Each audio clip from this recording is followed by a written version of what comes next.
জনাব আসিফ মাহমুদ উচ্চ স্যার এবং সারোয়ার স্যার তাদেরকে হত্যাযজ্ঞের উদ্দেশ্য নিয়ে একটা বেসরকারি বিশ্ববিদ্যালয়ের শিক্ষার্থী কার্টুনে গেছেন, মাথা কেটেছেন, চোখ উপড়ে পাশে রেখেছেন, আবার বলেছেন তাদের বাসার নিচে গিয়ে নাকি তারা হত্যা করবেন। হাস্যকর। আসো আমরা দেখতে চাই। আমরা ঢাকা বিশ্ববিদ্যালয়ের পবিত্র বিদ্যাপীঠের মাঠ থেকে বলতে চাই, আসো একটু দেখে যাই কয়জন লোক নিয়ে তুমি এই খাত সংগ্রাম সম্পূর্ণ করবা। আমরা বলে দিতে চাই, যদি একটা ছাগল কুরবানি করি, যদি বলি তোমরা খেয়ে যাও, তোমাদের দলের লোক একটা ছাগল খেয়ে শেষ করতে পারবে না। বাংলাদেশের সভ্যতা সংস্কৃতি পরিবর্তন করতে চাও, ভিনদেশি এজেন্ডা বাস্তবায়ন করতে চাও, পশ্চিমাদের টেবিলে গিয়ে উপরে আসবে এদেশের সমাজের সভ্যতাকে ভাঙতে চাও, আসো একটু দেখে যাও।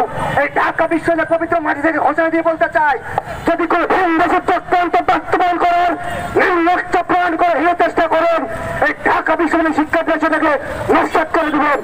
আসিফ মাহমুদ স্যার মানবতার শিক্ষক নন, সরকার প্রাইভেটের শিক্ষক নন, তিনি এই বাংলাদেশের শিক্ষকদের প্রতিনিধিত্ব করেন, বাংলাদেশের মুসলিম জনতার প্রতিনিধিত্ব করেন।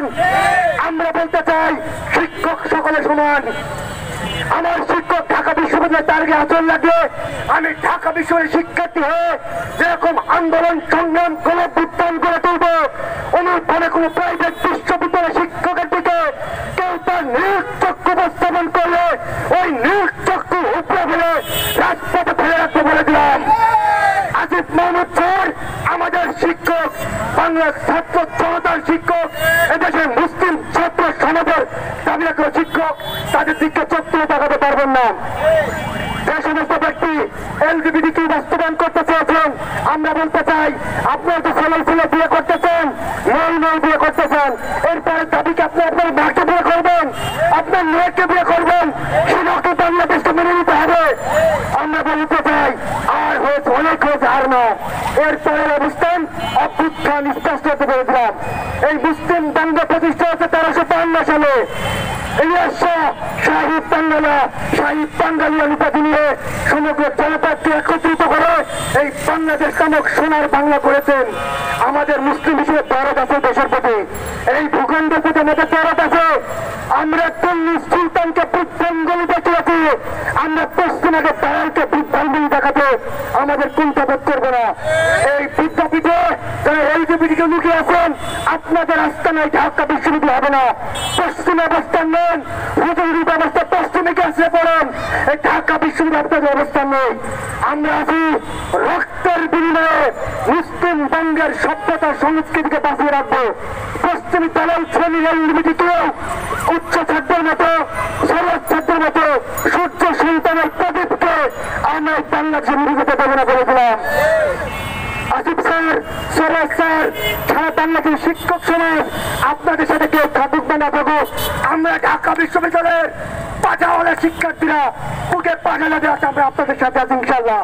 রুখে দেবো নিকৃষ্ট শ্রেণীদেরকে, পশ্চিমাদের উৎকৃষ্ট ভাগিদারকে, পশ্চিমাদের দালালদেরকে। এই বলে আজকের অনুষ্ঠানকে শেষ করছি। দেখা হবে রাজপথে, কথা হবে ময়দানে, স্লোগানে উত্তাল পূর্ব রাজপথ, পশ্চিমাদের দালালকে খাওয়ার ধাক্কা দিয়ে বিদায় করে দেবো। আটলান্টিক মুষ্টিমেয় দল, 12টা দলের 13টা নেতা, 13টা কর্মীও নাই। তাদের কাছে মনে হয় যে রাষ্ট্র, এই সরকার, এই সমাজ জিম্মি হয়ে আছে।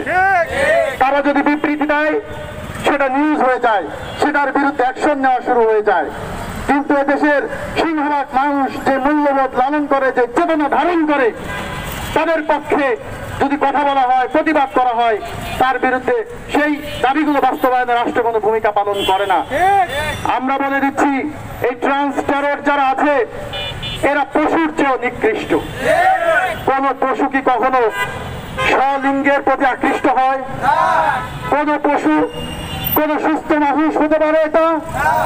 আল্লাহ কোরআনে বলছেন, উলাইকা কাল আনআম বাল হুম আদল, এরা পশুর চেয়ে নিকৃষ্ট। আমরা অনেক সময় বলি না যে পশুর চেয়ে নিকৃষ্ট কিভাবে হয়? এটাই তার উৎকৃষ্ট উদাহরণ, এরা পশুর চেয়ে নিকৃষ্ট। এই পশুর চেয়ে নিকৃষ্ট গোষ্ঠীগুলোকে চিকিৎসা করান, তাদের জন্য নিরাময় কেন্দ্র বের করেন, সেখানে তাদেরকে রেখে সুচিকিৎসা দেন, এই দাবি আমরা জানাই। কিন্তু তারা যে সন্ত্রাস কায়েম করতে চায়, আমাদেরকে হত্যাযোগ্য করে তুলতে চায়, আমাদের রাষ্ট্রকে ধ্বংস করতে চায়, আমাদের মূল্যবোধকে ধ্বংস করতে চায়, তাদের বিরুদ্ধে যদি রাষ্ট্র কোনো ব্যবস্থা না নেয়, আমরা বলবো এই সরকার, এই প্রশাসন, এই রাষ্ট্র তাদের হয়ে কাজ করছে। আমরা বর্তমান সরকারকে বলে দিচ্ছি, খুব বেশি সময় আপনাদের হাতে নাই। যদি আমাদের বিরুদ্ধে, এদেশের মূল্যবোধের বিরুদ্ধে, ধর্মীয় চেতনার বিরুদ্ধে কোনো এজেন্ডা বাস্তবায়ন করতে চান মানবাধিকার কমিশনকে দিয়ে, তাহলে বলবো পরিণতি কেমন হতে পারে সেটা শেখ হাসিনার দিকে তাকিয়ে নিজেদের শিক্ষা নিয়ে নিন, অন্যথায় পালাবার পথ খুঁজে পাবেন।